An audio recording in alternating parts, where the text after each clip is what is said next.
இயேசு உங்களை நேசிக்கிறார். பிரியமானவர்களை, இந்த நாளில் ஆண்டவர் நம்மளோடு பேசும்படியாக வேதத்திலிருந்து ஒரு வசனத்தை கூட வாசித்து நாம் கற்றுக்கொள்ளக்கூடிய, ஆண்டவர் நம்மளோடு இணைபடக்கூடிய காரியத்தை பார்ப்போம். அந்த சங்கீதங்களின் புஸ்தகம் 105வது சங்கீதம் 15வது வசனம் எப்படியாக சொல்லுது, நான் அபிஷேகம் பண்ணினவர்களை நீங்கள் தொடாமலும் என்னுடைய தீர்க்கதரிசிகளுக்கு தீங்கு செய்யாமலும் இருங்கள் என்றார். நான் அபிஷேகம் பண்ணினவர்களை நீங்கள் தொடாமலும் என்னுடைய தீர்க்கதரிசிகளுக்கு தீங்கு செய்யாமலும் இருங்கள் என்றார். பிரியமானவர்களே, இது இஸ்ரவேல் ஜனங்களுக்கு ஆண்டவர் சொல்லுகிறார். இஸ்ரவேல் ஜனங்களுக்கு மாத்திரமல்ல, அதுல நம்ம மேல வாசித்துட்டு வந்தோம் அப்படின்னு சொன்னா, சொற்ப ஜனங்களாக இருக்கும் பொழுது தேசங்களை விட்டு இஸ்ரவேல் ஜனங்கள் வேறு தேசங்களுக்கு கடந்து செல்லும் பொழுது அங்கு இருக்கக்கூடிய அதிகாரிகளுக்கு, அங்கு இருக்கக்கூடிய ராஜாக்களுக்கு ஆண்டவர் ஜனங்களை கடிந்து கொள்ளாதபடிக்கு வேலை பாருங்க, அவர்களை ஒடுக்கும்படி ஒருவருக்கும் இடம் கொடாமல் அவர்கள் நிமித்தம் ராஜாக்களை கடிந்து கொண்டார். இஸ்ரவேல் ஜனங்களை ஒடுக்குவதற்கு இடம் கொடாதபடி, கர்த்தருடைய பிள்ளைகளை ஒடுக்குவதற்கு இடம் கொடாதபடிக்கு ஆளுகிற ராஜாக்களை கடிந்து கொண்டார் ஆண்டவர். ஆண்டவர் பாருங்க எவ்வளவு பிரியமாய் இருக்கிறார் அவருடைய பிள்ளைகள் மீது, அதை பார்த்துக்கொள்ளணும்.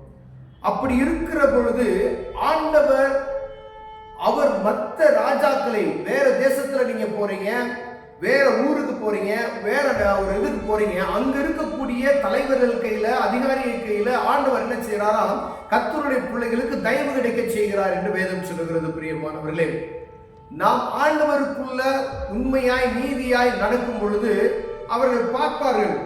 யோசேப்பை பார்க்கிறாங்க, இவருக்குள்ள ஆண்டவர் என்ன செய்யறாரு இருக்கிறார், இவர் வழிபடுகிற தேவனே உண்மையான தேவன். சாத்ராக், மேஷாக், ஆபேத்நேகோ, தானியேலோட பார்க்கிறாங்க, என்ன செய்யறாங்க, இவர்கள் வழிபடுகிற தெய்வம் தான் உண்மையான தெய்வம், ஆண்டவர் உயர்த்துகிறார். அப்படி இருக்கிற ஜனங்களை தான் ஆண்டவர் என்ன செய்வார், ராஜாக்கள் கையில தெய்வம் கிடைக்க செய்வார், அதிகாரிகள் கையில தெய்வம் கிடைக்க செய்வார். பிரியமானவர்களே, ஆண்டவர் பாருங்க அப்பதான் சொல்றாரு, மற்றவங்களுக்கும் அதுதான், அதாவது ஆண்டவரை அறியாத ஜனங்களுக்கும் சொல்றாரு, ஆண்டவரை அறிந்து கொண்டு அவருக்கு பின் செல்லுகிற ஜனங்களுக்கும் சொல்லுகிறாரு, என்னுடைய கர்த்தருடைய நான் அபிஷேகம் பண்ணினவர்களை நீங்க தொடக்கூடாது. தொட்டா அவ்வளவுதான். அபிஷேகம் பண்ணவனுக்கு விரோதமாய் நம்ம பேசப்பட்டோம்னால் அதற்கு ஆண்டவர் நமக்கு சரி கட்டுவார். அதே மாதிரி அவருடைய தீர்க்கதரிசிகளுக்கு தீங்கு செய்யாமல் இருக்கணும்னு சொல்லிடுறார்.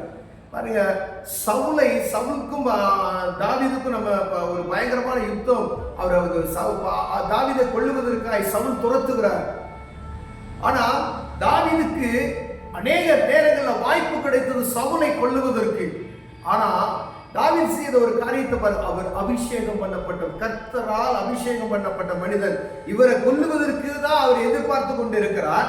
ஆனாலும் அவரை ஆண்டவர் அபிஷேகம் பண்ணின மனிதன் என்ன செய்ய மாட்டேன், தொடமாட்டேன் அப்படின்னு சொல்லுகிற ஒரு வைராக்கியமாய் இருக்கிறதை நாம் பார்க்க முடியுது. அதான் கர்த்தருடைய பிள்ளைகள். அந்த இருதயம் ஒவ்வொரு மனிதனுக்குள்ளேயும் உண்டாக வேண்டும் என்று ஆண்டவர் விரும்புகிறார். அதாவது இயேசுவை அறிந்து கொண்ட பிள்ளைகளுக்கு மாத்திரமல்ல, கர்த்தரை அறிந்து கொண்ட பிள்ளைகளை மாத்திரமல்ல, உலகத்தில் இருக்கக்கூடிய ஜனங்களும் அபிஷேகம் பண்ணினவர்களுக்கு விரோதமாய் கரத்தை நீட்டினா, எந்த ஆட்சியா இருந்தாலும் சரி, எந்த அதிகாரம் இருந்தாலும் சரி, எந்த தலைவர்களாக இருந்தாலும் சரி, ஆண்டவர் அவர்கள் மேல் கரத்தை வைப்பார். பிரியமானவர்களே, பாருங்க, தீர்க்கதரிசிக்கு தீங்கு செய்யாமல் இருங்கள் என்றார். ஏன்னா அப்படின்னா செஞ்சா ஆண்டவர் அவர் சும்மா இருக்கிறவர் அல்ல, அவர் அவருடைய காரியத்தை வெளிப்படுத்துவார், நியாயம் விசாரிப்பார். பிரியமானவர்கள், நீதியை சரி கட்டுவார். பிரியமானவர்கள், அப்ப ஆண்டவருடைய அறிந்திருக்கிற பிள்ளைகள் முதல்ல நம்ம என்ன செய்யணும்னா, ஊழியர்களுக்கு குறை பேசாதபடிக்கு, ஒவ்வொரு மனிதனுக்கும் ஒரு அநேக குறைகள் உண்டு என்பதை நம்ம அறிந்திருக்கிறோம். இப்போ ஊழியர்களை எதுக்கெடுத்தாலும் பார்த்தீங்கன்னா குறை பேசிக்கிறது, அவங்க இப்படி செஞ்சுட்டாங்க, இவங்க இப்படி செஞ்சுட்டாங்க, கண்ணில் பார்க்காத காரியத்தை சொல்லுகிறது. இப்ப அவரு இப்படிதான் யாராவது யாரோ காதில் சும்மா சொல்லிட்டு போறக்கூடிய காரியத்தை, அபாண்டமான காரியத்தை, ஒரு தீர்க்கதரிசியை குறித்தோ ஒரு தேவ மனிதனை குறித்தோ அபாண்டமான காரியங்களை நீங்கள் சொல்வீர்களானால், கண்ணில் பார்க்காம, அது ப்ரூஃப் பண்ணாம, எந்த ஒரு காரியத்தையும் தெளிவுபடுத்தாதபடி பேசுறீங்க அப்படின்னு சொன்னா ஆண்டவர் என்ன செய்வாரு, கரத்தை நீட்டுவார். பெரியவர் அதே போல அப்படியே இருந்தாலும் அவர்களை விசாரிப்பதற்கு நான் இருக்கேன் அப்படின்னு சொல்லிட்டார். நீ யாரு அப்படின்னு கேட்கிறார் ஆண்டவர் நம்மளை பார்த்து. கர்த்தருடைய பிள்ளைகளை நீ நியாயத்திருக்கிறதுக்கு நான் இருக்கேன். அவர்களை நியாயத்திருக்கிறதுக்கு நமக்கு அதிகாரம் கிடையாது, யாருக்கு அதிகாரம் கிடையாது. ஒருவேளை அவங்க தப்பு பண்ணிட்டாங்க அப்படின்னு சொன்னா ஆண்டவர் அவர்களை கணக்கு கேட்பார், அவர் பார்த்துக் கொள்ளுவார். அவர்களுக்கு நான் இருக்கிறேன், அது ஓ காரியம் அல்ல, உனக்கு கொடுக்கப்பட்ட காரியத்துல மட்டும் நீ கரெக்டா இரு அப்படின்னு சொல்றாரு பிரியமானவர்களே. ஒருவேளை நம்ம அநேக நேரங்கள்ல மாம்ச சிந்தனை இருக்கும் பொழுது, உலக மனிதர்களோடு இணைந்திருக்கும் பொழுது, துன்மார்க்கமான மனிதர்களோடு சேர்ந்து இருக்கும் போது ஆண்டவர் அதைத்தான் சொல்றார், துன்மார்க்கமான மனிதர் இருக்கிற இடத்துல உட்காராத, பரியாசக்காரர் இருக்கிற உட்காராத, பாவிகளுடைய வழியில் நடக்காதுன்னு ஏன் அப்படி சொல்றாருன்னா, அப்படி சேரும் பொழுது கர்த்தருடைய பிள்ளைகளுக்கு விரோதமாய் பேசுகிற ஒரு சூழ்நிலை அந்த இடத்துல வருவோம். அங்க ஏதாவது பேசுவாங்க, தேவையில்லாத வார்த்தைகளை நீங்கள் உண்டாக வேண்டியது வரும். ஆண்டவருக்கு நம்ம கணக்கு கொடுக்க வேண்டியது. அப்ப அப்படிப்பட்ட இடத்துல உட்காராதபடி, வழியில நிற்காதபடி நம்மளை காத்துக்கொள்ளும்படியாய் வசனம் எழுதி வைத்திருக்கிறது பிரியமானவர்களே. இந்த காரியத்துல நம்ம குறைச்சல் உள்ளவர்களாய் காணப்பட்டவர். ஆண்டவருடைய பிள்ளைகளுக்கு விரோதமாய் பேசணும் அப்படின்னா இனி பேசாதபடி எச்சரிக்கையா இருக்கும்படியா நம்ம அழைக்கப்படுகிறோம்.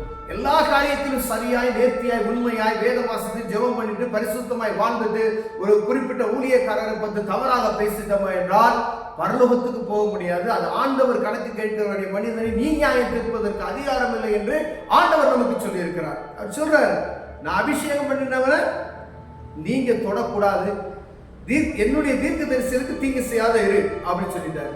வேற ராஜாக்களுக்கே கட்டளை இடுகிறாரு, அவர்களை நான் கடிந்து கொள்வேன் அப்படின்னு சொல்லி. அப்ப நம்ம எவ்வளவு ஜாக்கிரதை உள்ளவர்களாய் இருக்கும்படியாய் ஆண்டவர் விரும்புகிறார். அப்படி ஒருவேளை குறைச்சல் உள்ளவர்களாய் இப்படிப்பட்ட காரியம் எனக்குள்ளே உங்களுக்குள்ளே இருக்குமைனால் தேவ சமூகத்துக்கு போய், ஆண்டவரே தீர்க்க தரிசிகளுக்கும் ஊழியக்காரர்களுக்கும் ஆண்டவரே நாங்க எப்படி குறை பேசாதபடிக்கு, நீ ஊழியம் செய்ய மாட்ட, வேதத்தை நீ முழுசா படிச்சிருக்க மாட்ட, ஆனா ஒரு ஊழியர் செய்கிறவரை பற்றி தரக்குறை வாய், அவர் என்ன செய்யறான்னு தெரியாதபடிக்கு வாயில வர்றது அப்படியே அடிச்சு விடக்கூடாது. அது தவறான காரியம். அப்ப வேதத்தை வாசிக்கணும், பைபிளை வாசித்தா தான் என்ன ஊழியனா என்ன அப்படின்னு தெரியும், அதனுடைய பாடுகள் என்னன்னு தெரியும். அப்ப பைபிளை முதல்ல நல்லா தெளிவா வாசித்துட்டு அதுக்கப்புறம் சிந்திக்கணும். ஒருவேளை எல்லாத்தையும் நான் வாசித்துட்டு நான் குறை பேசுறேன் அப்படின்னா தேவ சமூகத்துக்கு கணக்கு கொடுக்கணும். ஆண்டவர் சமூகத்துல கண்களை மூடி ஜெபம் செய்வோம். அவர் அற்புதம் செய்வோம். அன்பின் தகப்பனே, ஆண்டவரே ஊழியர்களுக்கு விரோதமாய், தீர்க்க தரிசிகளுக்கு விரோதமாய் எங்க நாவுகளை திறக்காதபடி எங்க நாவுகளுக்கு கடிவாளத்தை கொடுக்கிறாள். ஆண்டவரே எங்களை காத்துக்கொள்ளும். ஆண்டவர் இன்னும் உண்மை கிட்டி சேர்க்கிற அனுபவத்தில் மாறும். இயேசுவின் நாமத்தில் பிதாவே, ஆமென்.